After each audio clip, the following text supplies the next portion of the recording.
नमस्कार। संस्कृत भाषा शिक्षण में आप सभी का हार्दिक स्वागत है। पूर्व पाठ में हम आत्मनेपदी धातुओं के बारे में जानकारी प्राप्त कर रहे थे। इस पाठ में भी हम आत्मनेपदी धातुओं के बारे में विस्तृत जानकारी प्राप्त करेंगे। नमो नमः। नमो नमः। संस्कृत भाषा शिक्षणे भवतां सर्वेषां हार्दं स्वागतम्। वयं पूर्वतन पाठे आत्मनेपदी धातूनां लट्लकार रूपाणि तेषां प्रयोगं च ज्ञातवन्तः।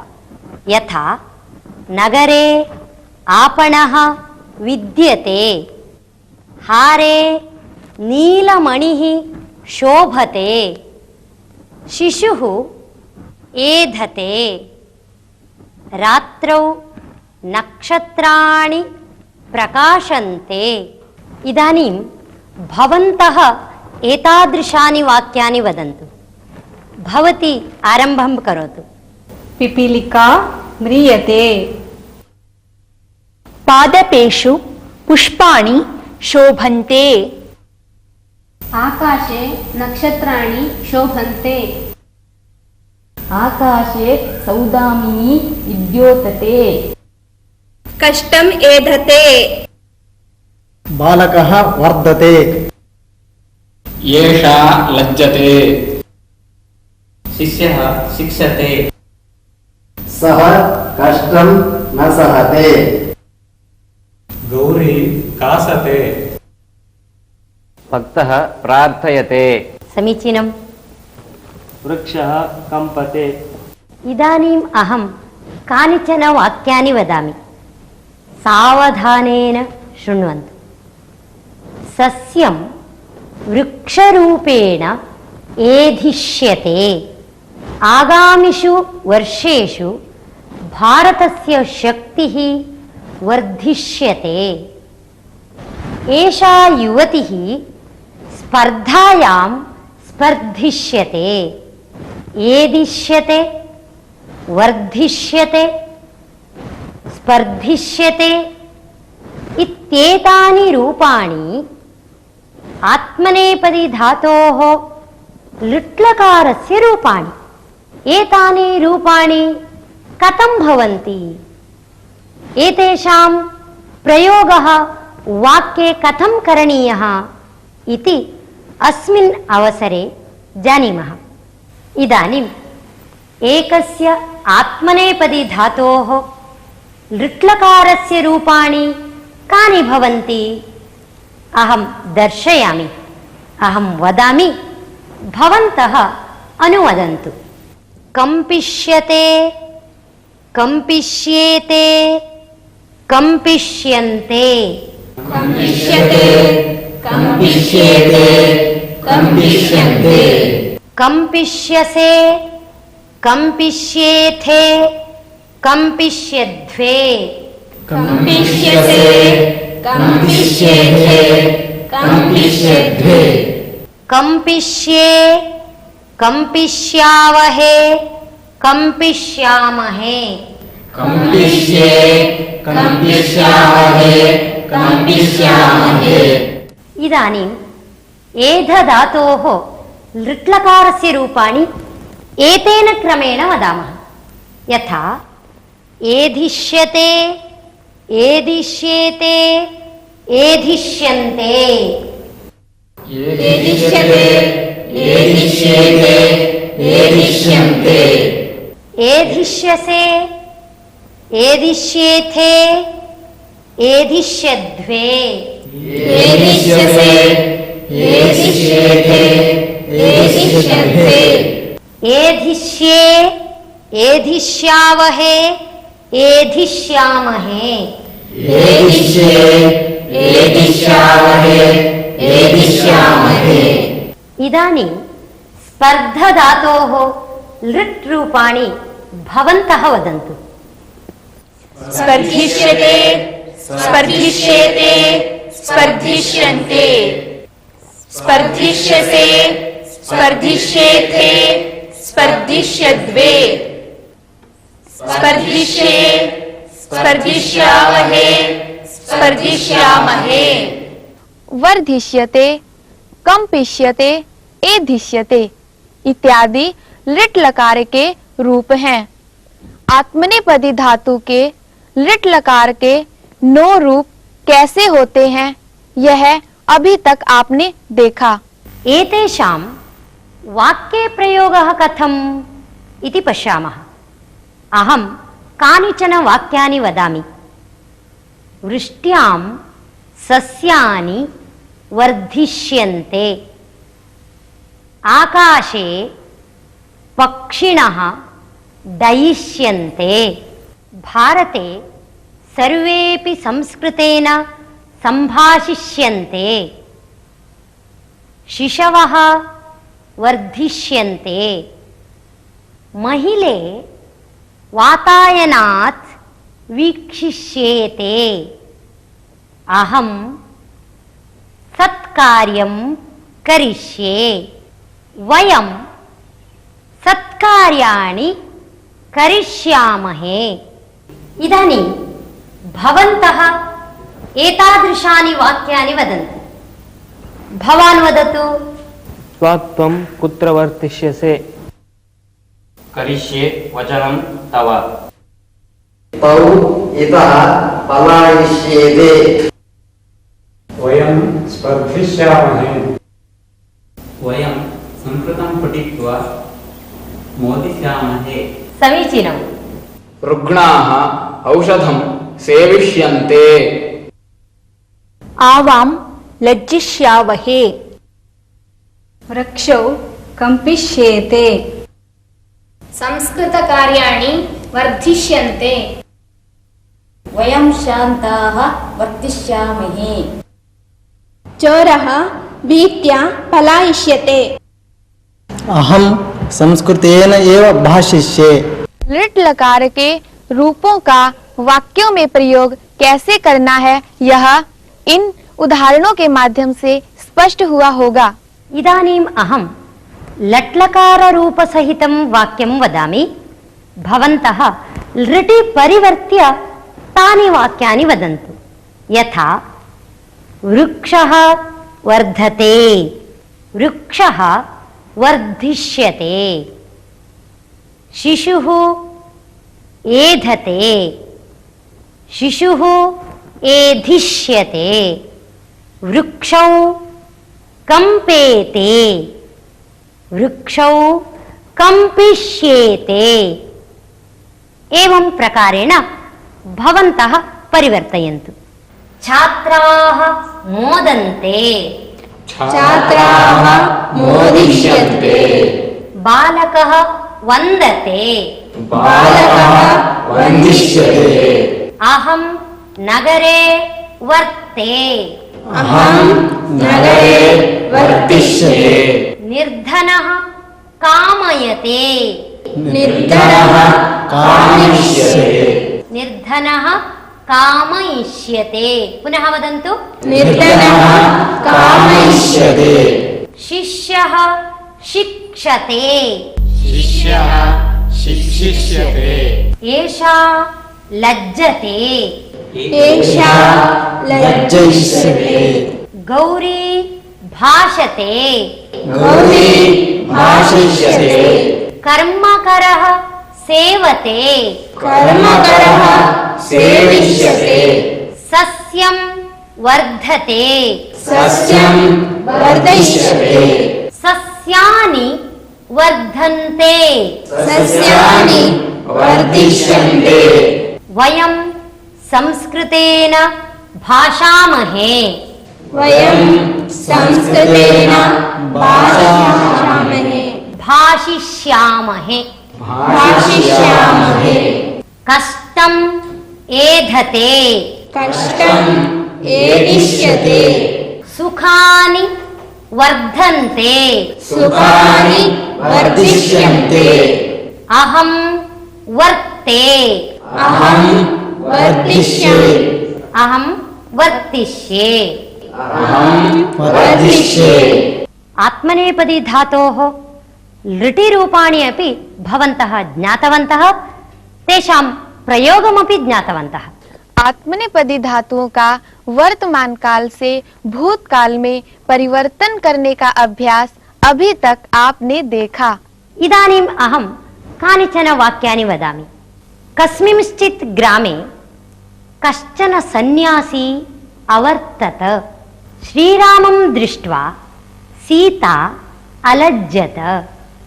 चोरः भयेन अकम्पत। सः शीघ्रं पलायत। एतानि रूपाणि आत्मनेपदिनः लङि रूपाणि।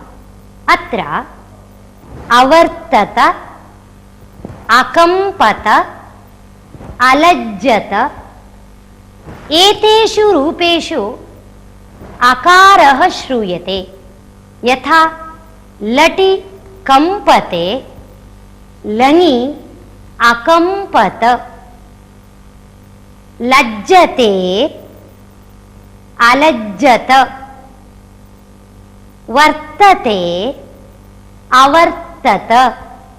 इदानीम् अहं लटि रूपाणि वदामि, भवन्तः लङि परिवर्त्य तानि रूपाणि वदन्तु। वदन्ति वा? अस्तु वदामः। सेवते सेवता वर्तते अवर्तत स्पर्धते अस्पर्धत कंपते अकम्पत विद्यते अविद्यत लज्जते अलज्जत मन्यते अमन्यत याचते अयाचत भासते अभासत म्रियते अम्रियत रमते अरमत भाषते अभाषत। इदानीम् एकस्य आत्मनेपदी धातोः लङि रूपाणि कथं भवन्ति इति पश्यामः। कम्पधातोः रूपाणि अत्र सन्ति। इदानीम् अहम् एतानि रूपाणि वाचयामि, भवन्तः सर्वेपि वदन्तु। अकम्पत, अकम्पेताम्, अकम्पन्त, अकम्पत अकम्पेताम् अकम्पन्त अकम्पथाः, अकम्पेथाम्, अकम्पध्वम्, अकम्पथाः अकम्पेताम् अकम्पध्वम् अकम्पे, अकम्पावहि, अकम्पामहि। अकम्पे अकम्पावहि अकम्पामहि। समीचीनम्। इदानीं लज्जधातोः एतेन क्रमेण सर्वाणि रूपाणि वदामः।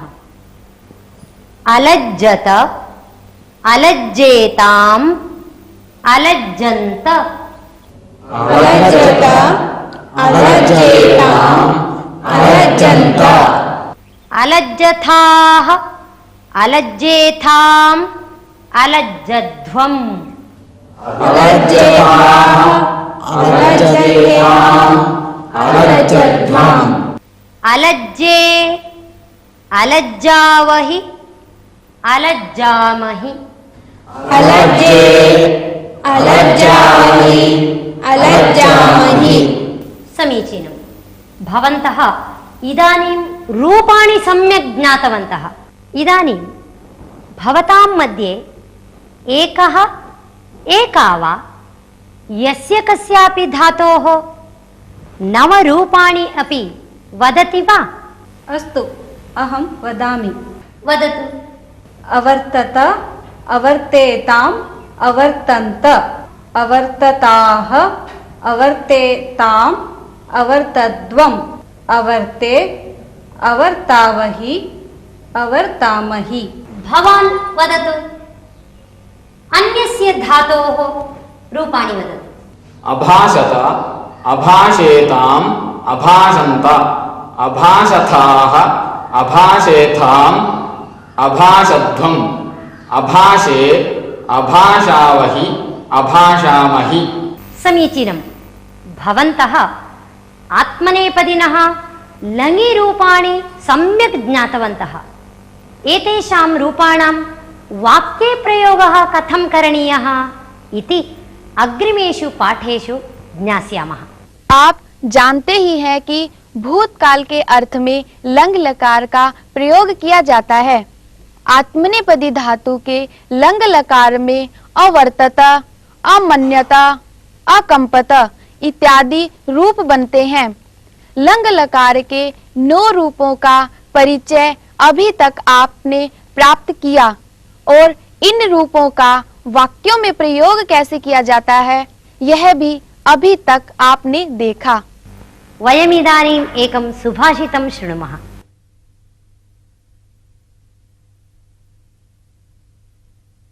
शिक्षाक्षयं गच्छति कालपर्ययात् सुबद्धमूला निपतन्ति पादपाः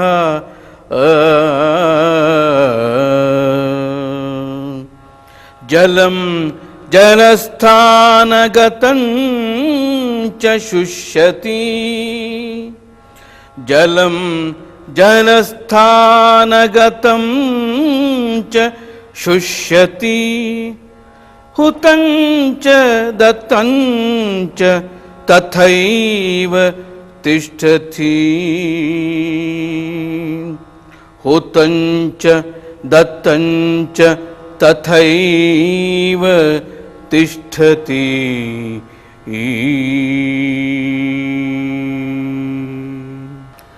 शिक्षाक्षयं गच्छति कालपर्ययात् सुबद्धमूलाः निपतन्ति पादपाः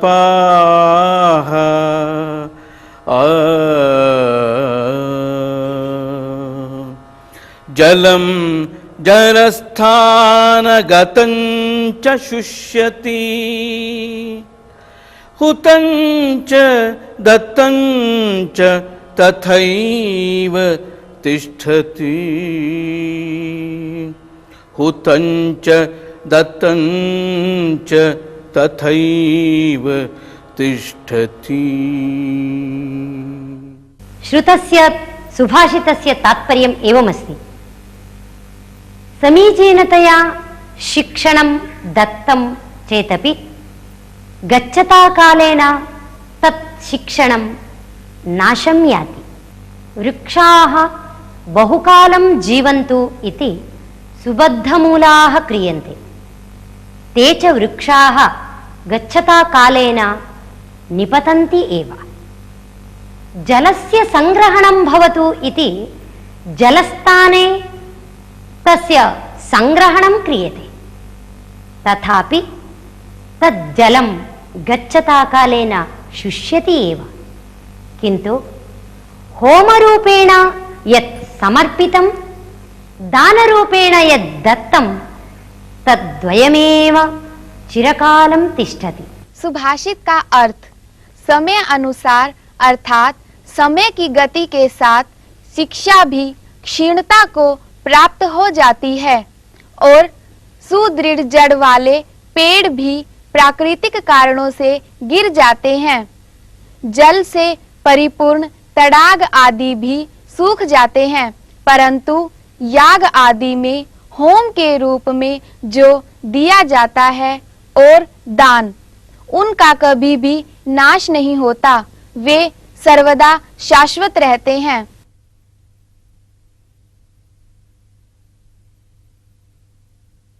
अहमिदानीम् एकां कथां वदामि। कस्मिंश्चित् कुटुम्बे द्वौ भ्रातरौ आस्ता। तयोः पिता मद्यपानं करोति स्म। सः प्रतिदिनं पीत्वा गृहम् आगत्य पत्नीं ताडयति स्म। कालः गतः, द्वौ अपि ज्येष्ठौ जातौ। तयोः अन्यतमः उच्चशिक्षां प्राप्य उच्चां पदवीं प्राप्तवान्। अपरस्तु अध्ययने अनासक्तः सन् अनुचितानि कार्याणि कुर्वन् चौर्यकार्यम् आरब्धवान्। कदाचित् सः चौर्यसमये बद्धः सन् कारागारं प्रविष्टवान्। कुटुम्बपरिसरः व्यक्तिजीवने कथं प्रभावं जनयति इति एकः पत्रकारः अधीते स्म। सः एतयोः भ्रात्रोः विषये वार्तां श्रुतवान्। सः पत्रकारः कारागारं गत्वा एतं पृष्टवान्, भोः, भवान् किमर्थम् अध्ययनं न कृतवान्? किमर्थम् एवं चौर्यकार्यम् आरब्धवान् इति। तदा सः तरुणः उक्तवान्, मम कुटुम्बे सर्वदा अशान्तिः अस्ति, कलहः अस्ति। एतेन कारणेन अहम् अध्ययनं न कृतवान्। मम अध्ययने आसक्तिः न आसीत्। अतः अनुचितानि कार्याणि कुर्वन् अहं चौर्यसमये बद्धः अस्मि इति। एतत् श्रुत्वा पत्रकारः तस्य भ्रातुः समीपं गतवान्। तं पृष्टवान्, भोः, भवतः सफलतायाः रहस्यं किम् इति। भ्राता उक्तवान्, मम सफलतायाः कारणं तु मम पिता एव। सर्वदा मम गृहे उच्चैः कलहः भवति स्म। मद्यपानं कृत्वा मम पिता सर्वान् ताडयति स्म। एतत् सर्वं दृष्ट्वा अहं चिन्तितवान् यत् मया स्वीये जीवने एवं न भवितव्यम् इति। अतः अहं सर्वाः बाधाः अविगणय्य अध्ययने एव निरतः अभवम्। अतः इदानीम् एतादृशीम् उच्चां पदवीं प्राप्तवान् अस्मि इति। एतत् श्रुत्वा पत्रकारः अचिन्तयत् यत् यथा भावः तथा फलम् इति। कथायाः अर्थं ज्ञातवन्तः किल? आम्, ज्ञातवन्तः। धन्यवादः। नमो नमः। नमो नमः। इसी के साथ यह पाठ यहीं पर समाप्त होता है। अगले पाठ में हम फिर मिलेंगे। तब तक के लिए धन्यवाद।